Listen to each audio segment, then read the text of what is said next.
নমস্কার দর্শক বন্ধুরা, এই মুহূর্তের সবচাইতে বড় খবর, শীতলকুচি যাওয়ার পথে মীনাক্ষীর গাড়ি আক্রান্ত হয়। একদল যুবক তারা মীনাক্ষীর রাস্তায় একেবারে রাস্তা জুড়ে দাঁড়িয়ে তার গাড়ি লক্ষ্য করে ডিম ছোড়ে। মীনাক্ষী কিন্তু তৎক্ষণাৎ গাড়ি থামিয়ে দেয়।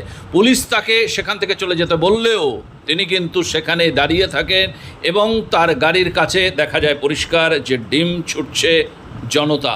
আসলে শীতলকুচিতে মিন্টু মিয়া নামে তাদেরই এক কর্মী মৃত্যুর জন্য তাদের পরিবার যেহেতু সেটা খুন হিসাবে দাবি করছে সেখানে, এবং আপনারা জানেন যে এক পরিযায়ী শ্রমিক মহারাষ্ট্রে বোম্বাইয়ে যেভাবে কাজ করতে গিয়ে তার মৃত্যু হয়েছে, তার সঠিক তদন্ত এবং সেখানে সেই লাশ আসবে তার সলিডারিটি দেখাতে তিনি কিন্তু সেখানে ছুটে যাচ্ছিলেন। এবং আজকে ডিএম অফিস অভিযান রয়েছে এই সমস্ত দাবি নিয়ে। আর সেখানেই উদয়নের বাহিনী আজকে রং পাল্টে বিজেপির পতাকায় এবং তারাই দৌরাত্ম্য চালাচ্ছে। দুদিন আগেও আমি একটা প্রতিবেদনে দেখেছি যেখানে ডেপুটেশন দেওতে গিয়ে বামকর্মীদের উপর আক্রমণ চালিয়েছিল এই উদয়নের বাহিনী, যারা এখন বিজেপির ছত্রছায়ায়। অবস্থা কিন্তু নাগালের বাইরে যাচ্ছে, যেটা এই 15 বছরে দেখেছে পশ্চিমবঙ্গবাসী, যার জন্য পরিবর্তন করেছে। দেখুন সেই দৃশ্য।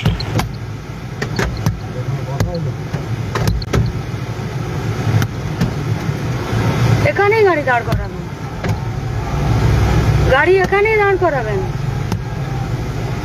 এইটা হচ্ছে বিজেপি না।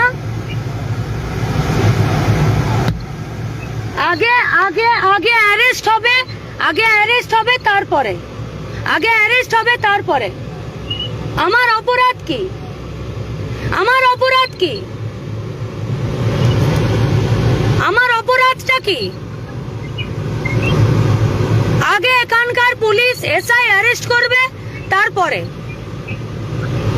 এখানে যতগুলো মিডিয়া আছে সব মিডিয়া এদের ছবি আগে এখানে পুলিশকে উকিলে কোর্টে এখানে যাবে।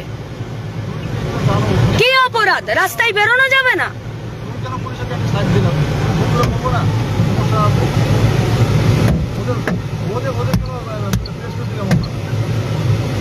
গাড়ি এখানেই দাঁড়াবে, গাড়ি সরবে না।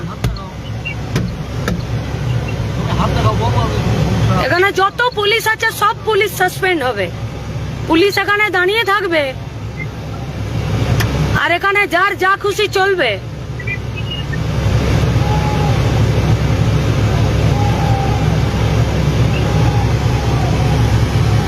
যত মিডিয়ার এখানে লোক আছে সব মিডিয়া লোকের আগে এখান থেকে ফুটেজ নিতে হবে।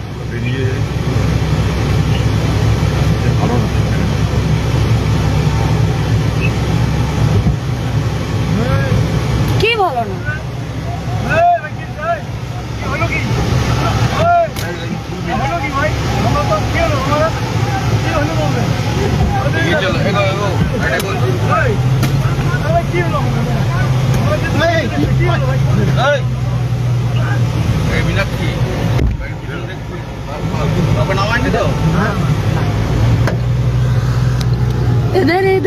এদেরও সবার নেব, এদেরও এসব যারা আছে।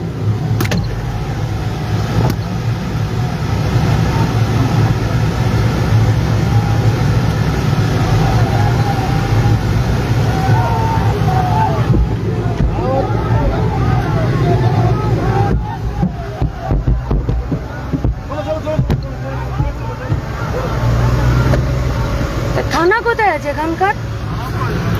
হ্যাঁ, কোনটা থানা? থানা কোথায়? এখান থেকে সোজা এসপির কাছে চলুন। কোথায় এসপি আছে আগে এখান থেকে সোজা যাবেন, সোজা এসপির কাছে চলুন, সোজা এসপির কাছে যাবেন।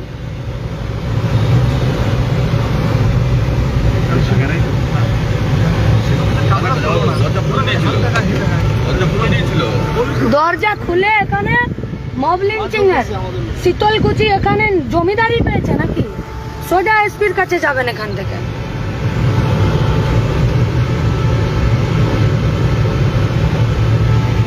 ফোন লাগান।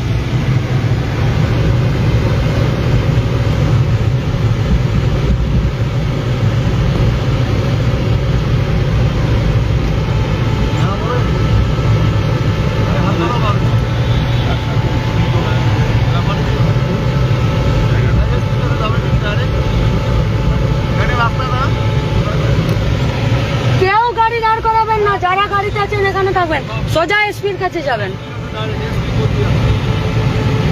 কাকে ফোন করে বলছেন? কাউকে বলবেন না, ফোন রাখুন। কোনো ইয়ে নেই, দাঁড় করিয়ে দিচ্ছে মাঝে রাস্তায়।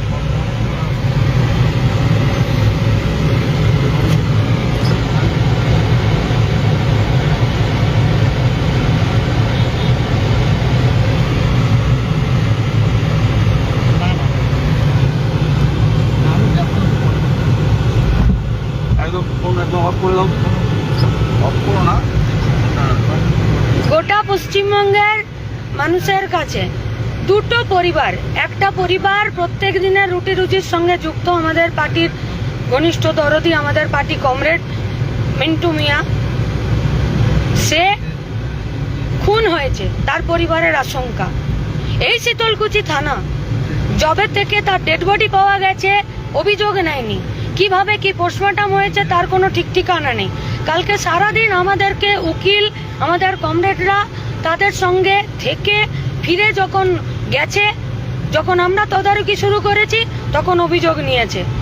একই জায়গাতে একটা পরিযায়ী শ্রমিক মুম্বাইয়ে থাকে, মারা গেছে 3 তলা থেকে পড়ে। তার পরিবারের দাবি, তার পরিবারের অভিযোগ যে তাদের সঙ্গে কোনো রকমের, যারা নিয়ে গেছে, যাদের সঙ্গে কাজ করতো, তারা কেউ ফোন ধরছেন না, কিচ্ছু করছেন না। অসহায় মা বাবা একটা লাশের জন্য বাড়ির উঠোনে বসে অপেক্ষা করছে।